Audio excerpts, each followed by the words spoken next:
मेरे सपनों का भारत। आज मुझे गांधी जी की ये बुक मैंने पढ़ी, काफ़ी कुछ मैंने समझा गांधी को। इनको पढ़ते पढ़ते मुझे अचानक ख्याल आया, यूपीएससी का रिज़ल्ट आया है, बहुत सारे बच्चे प्री क्वालिफाई कर चुके हैं, बच्चों का फ़ोन आ रहा है, मैं शुभकामनाएं भी उनको दे रहा हूं। लेकिन सबसे बड़ा एक चैलेंज, समय कम है, एग्ज़ामिनेशन बड़ा है, लक्ष्य भी बड़ा है। सबसे अच्छी बात होती है, कहा जाता है अगर आपका लक्ष्य बड़ा है तो संसाधन अपने आप साथ में आ जाते हैं और आप उसको अगर श्रम उसी तरीके से करते हैं तो आप उस लक्ष्य को प्राप्त करते हैं। बरबस मुझे गांधी आज याद आए, उसमें दो पुस्तकें उनकी इम्पोर्टेंट हो जाती हैं। एक तो मेरे सपनों का भारत और टू द स्टूडेंट। दो तरीके से उन्होंने लिखा है, मैसेज दिया है आज के यूथ को, सारे लोगों को, जितने भी यूथ हैं जो भारत के एक कंधे हैं, शोल्डर हैं, जिन पे पूरी जिम्मेदारी है, पूरे भारत के भविष्य की जिम्मेदारी है। साथ ही क्योंकि यूपीएससी के मेंस एग्जामिनेशन में भी समय बहुत कम है, पढ़ना बहुत ज़्यादा है, ऐसे में लाजमी है कि आप पर बहुत सारा दबाव है, बहुत सारा प्रेशर है कि पढ़ना बहुत कुछ है और कैसे हम परफॉर्म करें। गांधी से मुझे लगता है कि एक ऐसा व्यक्तित्व है अपने इतिहास में, मॉडर्न हिस्ट्री में आप पढ़ते भी हैं, उनसे हमको सीखना चाहिए। गांधी भारत से लेकर के ब्रिटेन की यात्रा, वहाँ से साउथ अफ्रीका की यात्रा और फिर पुनः भारत की ओर उनकी यात्रा। कहते हैं कि व्यक्ति को जब कुछ बड़ा करना होता है तो डेस्टिनी आपको बहुत लिमिटेड ऑप्शन देती है। गांधी साउथ अफ्रीका गए थे किस काम के लिए, आप सबको पता है। साथ ही आप सबको याद होगा कि जब वो साउथ अफ्रीका पहुंचते हैं उसके बाद किस तरीके से उनका अपमान होता है, ट्रेन से उठा के फेंक दिए जाते हैं। हो सकता है रेशियल प्रेशर हो या फिर उनको भविष्य या डेस्टिनी उनको वहाँ ले जाना चाहती थी, जो आज हम महात्मा के रूप में उनको जानते हैं। उनसे हमको सीखना चाहिए। एक तो संसाधन उनके पास कुछ नहीं थे, एक ऐसा साम्राज्य था जिसके पूरे साम्राज्य में सूर्यास्त नहीं होता था, इतना बड़ा साम्राज्य था, लगभग पूरी पृथ्वी पर जिसका साम्राज्य था, उसको हिलाना था, उससे लड़ाई करनी थी। हौसला भी उसी स्तर का होना चाहिए और संसाधन आपके पास कुछ नहीं थे।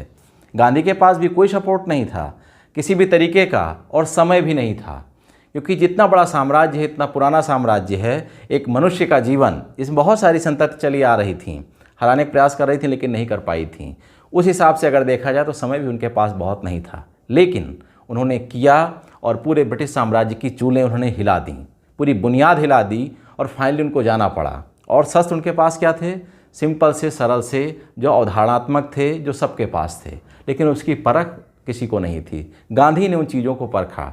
उसी प्रकार से आज हम सबको, हम सारे यूथ को समझना पड़ेगा कि आपके पास समय कम है, संसाधन जितने हैं उसमें हमको परफॉर्मेंस अच्छी करनी है। कभी घबराना नहीं चाहिए। समय कम है, यूपीएससी का बड़ा एग्ज़ाम है, उनका अपना पैटर्न है, करने दीजिए। हम अपने तरीके से तैयार होकर जाएंगे, जितने संसाधन हैं उतने और मजबूत करके जाएंगे और प्रैक्टिस करके जाएंगे। मैं दावे के साथ कहता हूँ कि आपकी सफलता तय है, सिर्फ और सिर्फ इस बात पर अगर आपका कॉन्फिडेंस बना रहा, अगर आपका आत्मविश्वास बना रहा, तो जो भी आपका विषय है, जो भी जितनी भी नॉलेज आपको है, उसमें आप बेहतर से बेहतर करेंगे। तो एक बार पुनः सारे छात्रों को जिनका फ़ोन आता है, जो बहुत हताश हैं, उनको मैं कहना चाहूँगा कि हताश बिल्कुल नहीं होते, हिम्मत रखते हैं। अगर हिम्मत है आपके पास तो आप ज़रूर जीतोगे। गांधी जी की पूरे व्यक्तित्व पे हमारे पिताजी ने 2 लाइन लिखी थी, उसको मैं आपको बताना चाहूँगा। जो परिस्थितियाँ थीं, हर वो निराशा का माहौल था, अंग्रेज़ों की सेनाएं मार रही थीं कि गांधी जी ने देख लिया, ठीक तरह पहचान लिया, वीर गए हैं वीर गति को, धीरु जाएंगे हीन गति को। देखा कि इतने बड़े बड़े जो हिंसक थे हमारे यहाँ के, जो ऐसे जो गर्मपंथी थे, वो लड़ रहे थे, लेकिन उन तोपों के सामने टिक नहीं पा रहे थे, उन बड़ी बड़ी बंदूकों के सामने टिक नहीं पा रहे थे, क्योंकि हमारे पास संसाधन नहीं थे। तो कैसे, मुझे कौन सा तरीका अपनाना है कि अब असहयोग का नारा है, सहयोग मात्र तुम्हारा है। तब असहयोग एक नया संसाधन निकाला जो पूरे भविष्य में आज प्रचलित है और हम सभी करते हैं।